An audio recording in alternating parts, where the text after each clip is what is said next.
Alrighty, welcome back everyone. We just talked about all of the differences in college football going forward and how Greg Sankey might just be the guy that kind of ushers us into this new era of college football.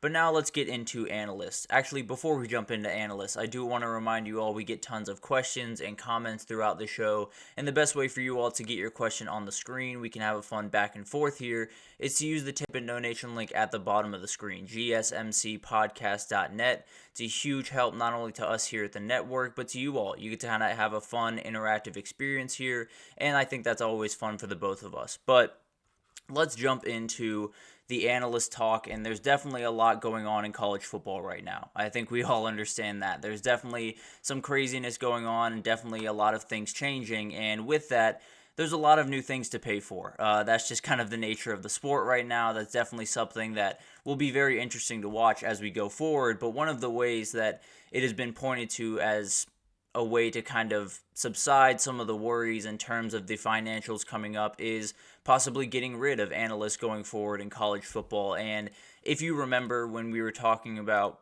or not when we were talking about, but if you remember that man right there, Nick Saban, he was the one that kind of made this a huge thing.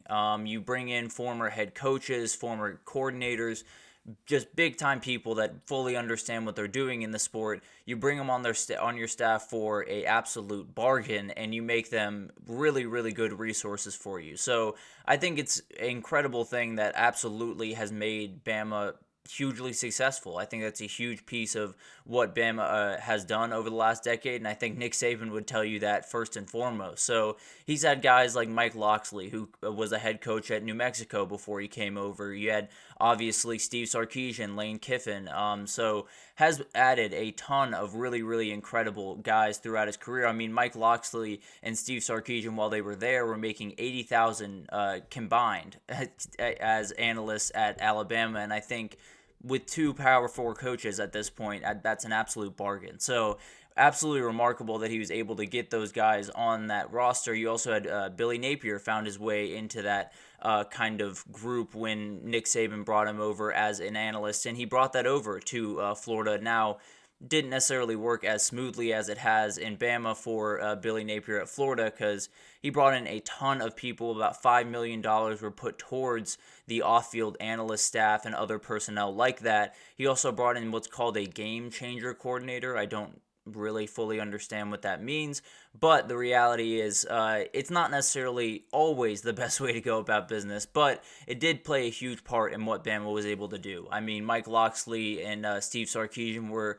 a huge help to Lane Kiffin as an offensive coordinator there for a couple of years before they both, Mike Locksley took over as offensive coordinator, and then Steve Sarkisian followed him right up, coming back from the Falcons after a little bit of time in the NFL. So I think a lot of this stuff is going to be really interesting to watch. And when you look at a lot of the different things that are going to happen around the sport with cutting costs, whether it's, in terms of analysts or in terms of scholarships, whatever that looks like, you got to be a little bit happy that this leans more towards the coaches than the players in terms of taking, certain resources away from teams. And you don't necessarily want that for certain coaches, but also these coaches will definitely find jobs just at, lower levels. So it'll kind of be an interesting thing to watch where you're trying to cut costs and you're trying to put yourself back in the black and not have to worry about a lot of the different things happening around, revenue sharing and everything in between that you have to pay for going forward.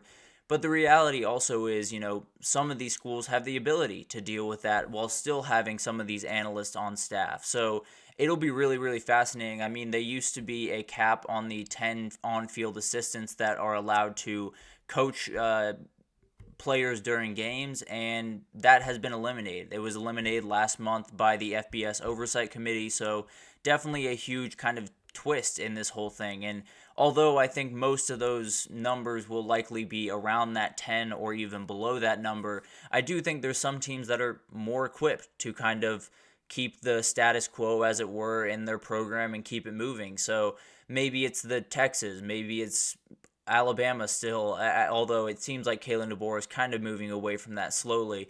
But maybe there's some teams out there that want to keep their analysts on staff and are willing to spend a little bit more money to do that. And I don't know necessarily how much of a competitive imbalance it would cause. I know for Nick Saban it has for quite some time, but I do know that there are certain schools that don't necessarily have to worry about this as much as others. Now, pretty much everyone has to worry at least a little bit about this. I'd be lying to you if I said, Alabama or Texas don't have to think about this, because they absolutely do. There's going to be some really, really hard decisions that are going to have to be made, maybe cutting off some of these analysts, maybe cutting off some money going to smaller sports and things of that nature. So there's going to be hard decisions that absolutely have to be made. This one feels like one of the easier ones to make, if we're being totally honest. If we're trying to get over hurdles and we're figuring out which one's the easiest one to get over, this is probably it. So it's not necessarily the biggest hit in the world, but it is one of those things that might not really show itself. You might not necessarily notice it outright from the get-go, but you absolutely will change the way that college football teams work. It will absolutely change, the ability in a certain room, because Alabama had, I think, 8 different current Power 5 head coaches on their staff at one point, and a couple of them were analysts. Dan Lanning was an analyst over there. So it's remarkable what they were capable of getting from some of these people, from some of these positions in the past, and some people aren't going to be willing to give that up. And it'll be interesting to see kind of how different people go about it. Do certain schools keep 10 staff members on salary no matter what? Do they keep all these coaches and, deal with everything else, by taking money away from smaller sports or doing things of that nature? Or do they cut this? Do they cut some roster spots for football and try to kind of spread it a little bit more evenly? I think a lot of us would prefer the latter to the former, but I think there are going to be a lot of decisions that have to be made by some athletic departments that might not be the most popular in the world. So it's one of those things that when you look at the past in college football, it's been a lot about, who has the best staff, who has the most guys in the room that know the most stuff. And Bama was winning that race by an absolute mile for the last about decade because they had so many former head coaches, so many former coordinators on staff for, $35,000, $40,000, not necessarily breaking the bank by any means, but all of those things do add up. We talked about Florida. They're spending $5 million on that. That's going to have to go down. I can almost promise you that. So I don't know when that happens. I don't know who the people are. I think the game changer coordinator over at Florida might just be biting his nails right about now, but you never really know what's going to happen in the future, and I think a lot of these different schools will have ability to make different decisions than some smaller schools or some smaller sports in some different areas. So I think it's going to be fascinating to watch. I think it's one of those things where when you professionalize this sport, when NIL and all of this stuff came into play, this was kind of going to happen.